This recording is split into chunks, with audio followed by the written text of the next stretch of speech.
welcome everybody to our next episode of our GBS podcast.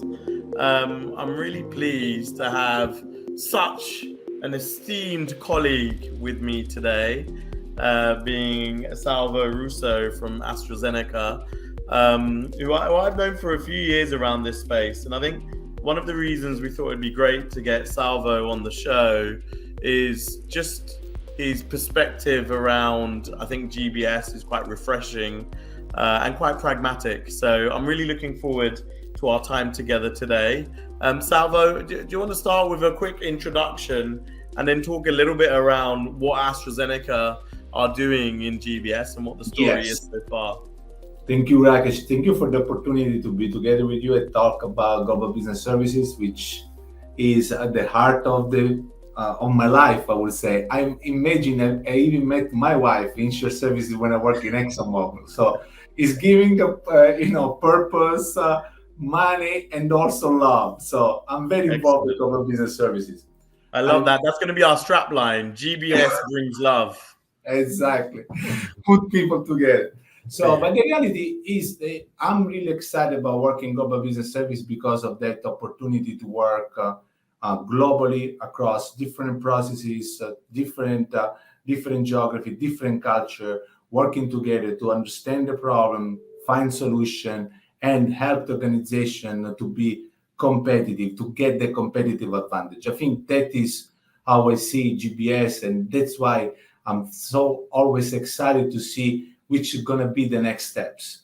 I started back in the day where really like GBS was a FTE play, like increase the number of FTEs offshore and then move how we can create additional value. Now really like how we can embed GBS in our organization and be really the strategic lever that the company can utilize to get the competitive advantage. So super excited to be part of this organization in this period. Excellent. We're super excited to have you with us today as well. And so tell me a little bit about that AstraZeneca journey. Yes. Where are you guys now and where do you see you going in the future? Yeah, I could say that global business services in AstraZeneca is a kind of unicorn because it's not really defined as the traditional GBS. When you have all your traditional processes like finance, HR, procurement, we actually don't manage any of these processes. We have functional shared services in place.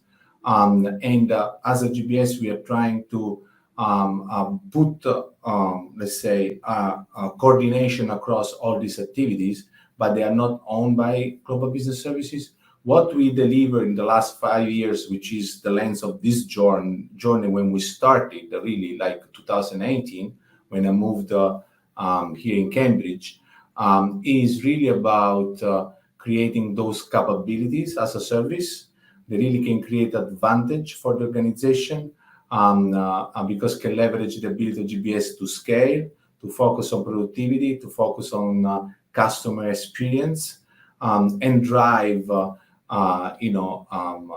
that advantage in terms of cost reduction and free up time, which is very important. One of the primary reasons when we start this journey is how you can free up time utilizing GBS, free up time from the scientists to deliver new and discover new science, new medicines, and for the guys that work in commercial to then launch this product in the market as fast as possible.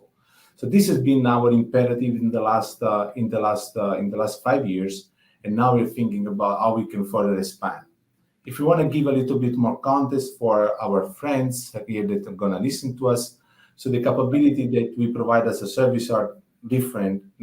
Generally for advanced GBS that are like GBS 2.0 stuff like that are very common.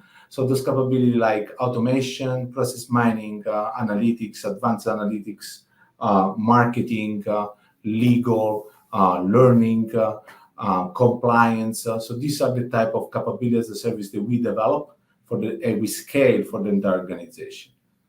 That's great. So GBS in AstraZeneca is really around driving competitive advantage, not just cost reduction, And how do you measure that then? How do you measure the value that you're achieving from GBS? How do you measure that process mining has been successful, that automation has been successful, that analytics has been successful across the enterprise? Yes.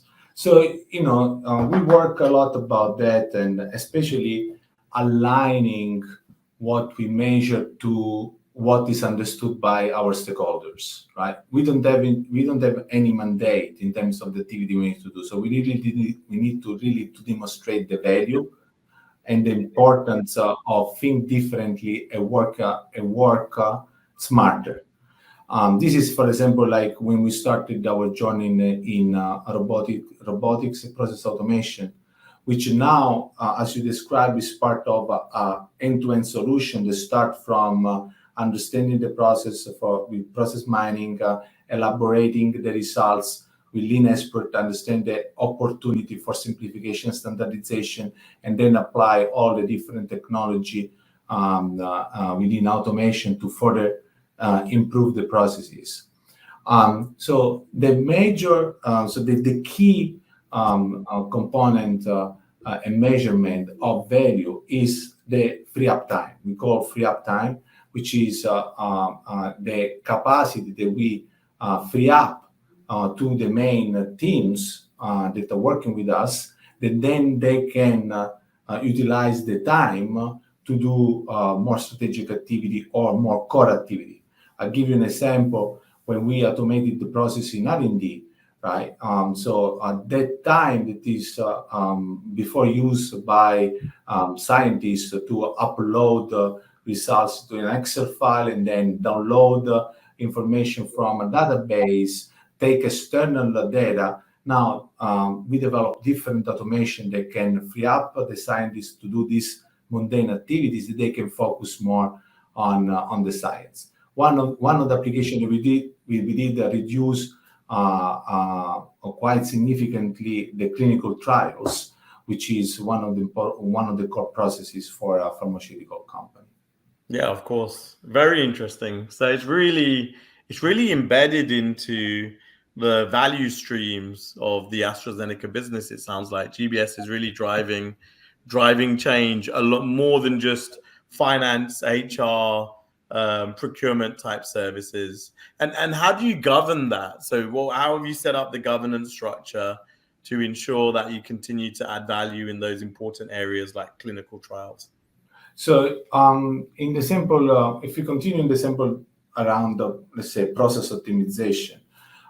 So this is a lot of debate in the industry about the collaboration with IT, right? So in our GBS, IT is not part, of course, of GBS. There are not. So IT has its own shared services.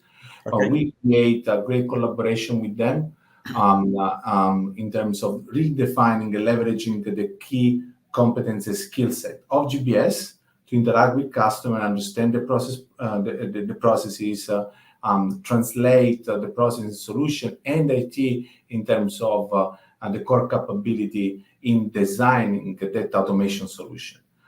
So this work very, very nicely together. In terms of governance, we are having regular meetings with each of the set areas. This is part not just for automation, but for any program that we are launching. And we go through a process that is ideation, concept, business case, and then based on the evaluation of the business case and the approval, then project management, and then service delivery. So this is on a regular basis. We get the opportunity to get close with this we call set areas, so is our executive. So on a regular basis, GBS in particular, specific quarterly, we meet with our executives when we can share our idea in terms of what potentially could be next, get their views, and then develop new solutions based on what AstraZeneca needs to deliver and accomplish. So they get to the point that I was saying at the beginning, how GBS can be relevant, how it can change based on the strategic priorities of the enterprise. So I get how you work with IT. What about the rest of the business? how do you maintain a strong relationship with all of these business divisions and you get them seeing? Because I think other GBSs talk about trying to change the perception. They're not just a low cost, center, that they really have the capability and competence to drive value for the business divisions. Yeah. Sounds like you're achieving that, and I'm wondering, how have you structured yourself to make that happen? So that is a thought I always have, right? In terms of what really our executives are looking from GBS to be delivered, right? Mm-hmm. And I'm reading always research and point of views and interviews of the C-suite, and I think that the primary focus is always, and I think will be, cost reduction. Right. Like we can mix match with customer experience, with speed of execution, data integrity, cybersecurity, control, compliance. But let's say the foundation of the systems of GBS, in my opinion, is and will be the cost reduction.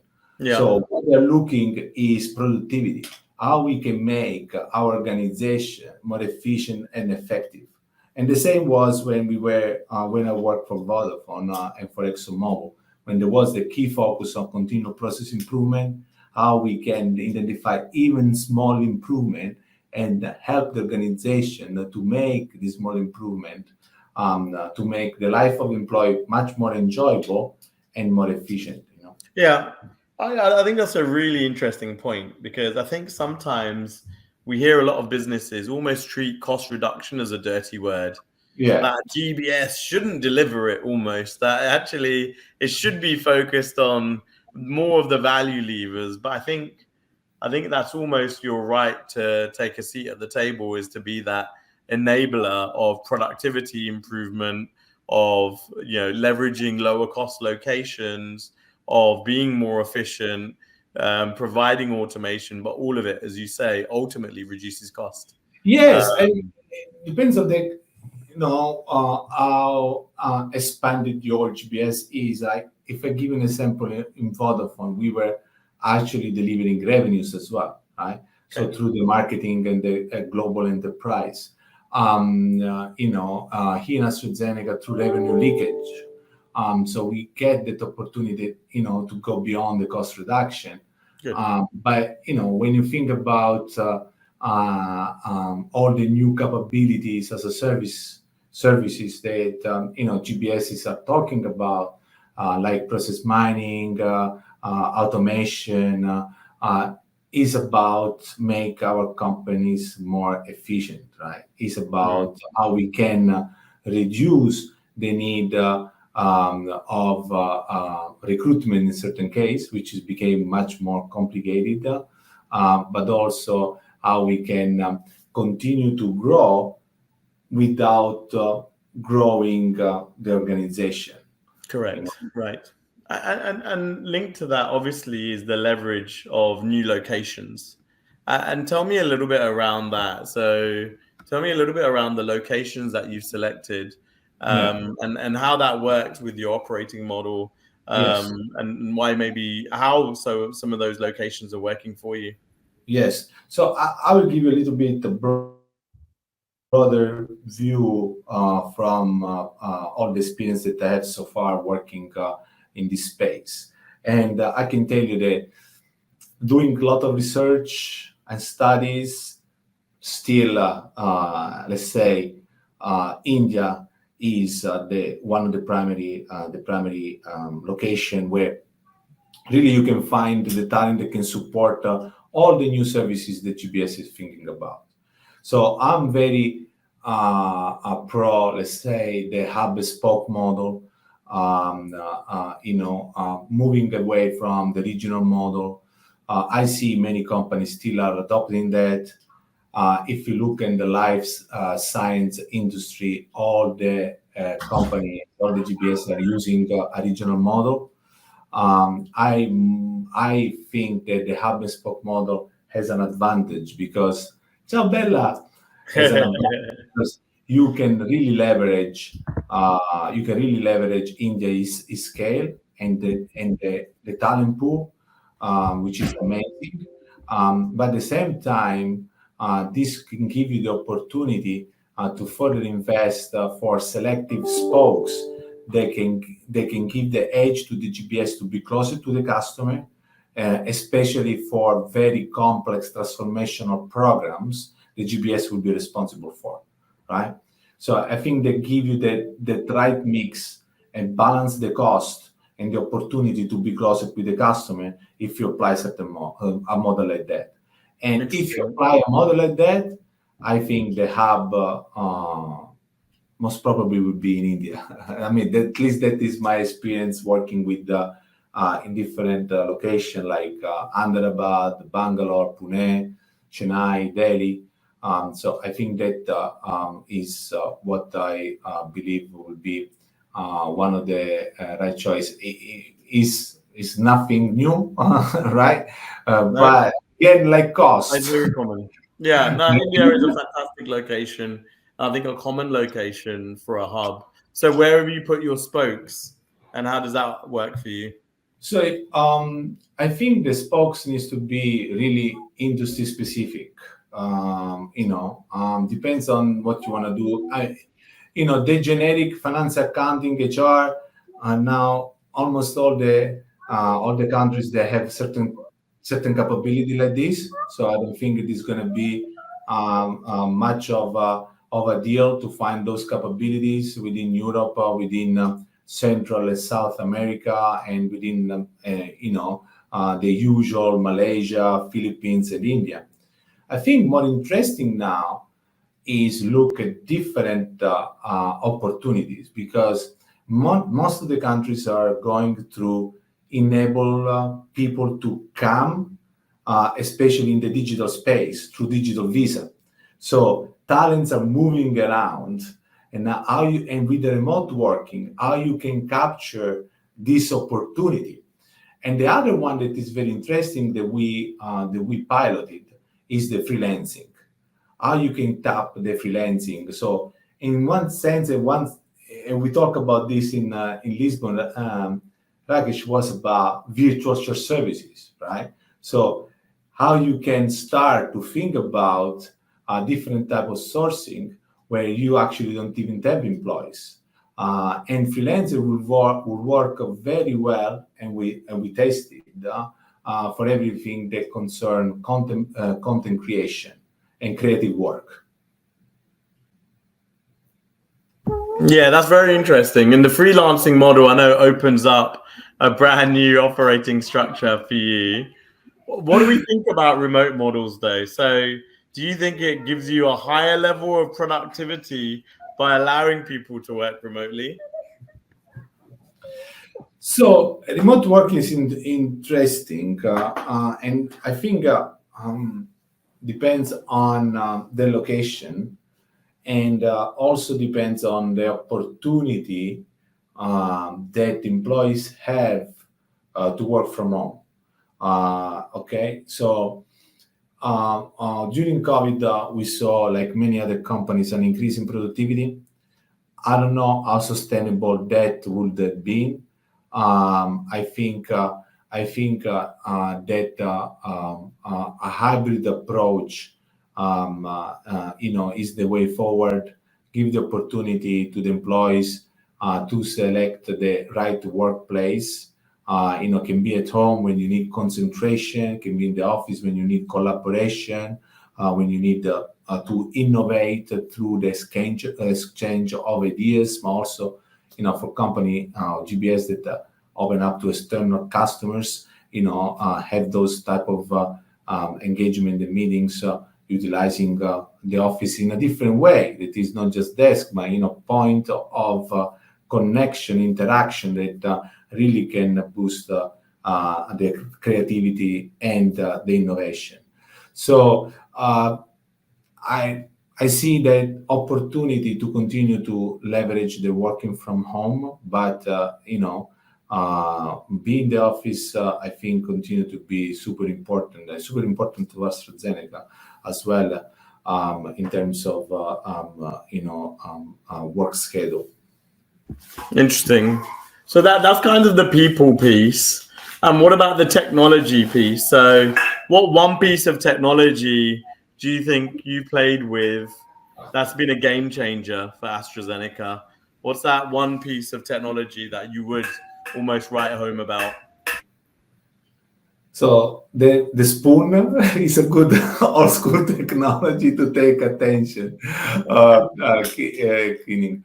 I think I really like the tools around process mining, right?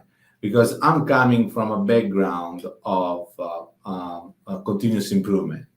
I remember when I started the journey back in the days, early 2000, how difficult it was to map the processes. All those long day in the meeting room with many people, SMEs, post-it, and now see by what this solution can do for any process that has a digital print is unbelievable. And I found this very exciting because of my background.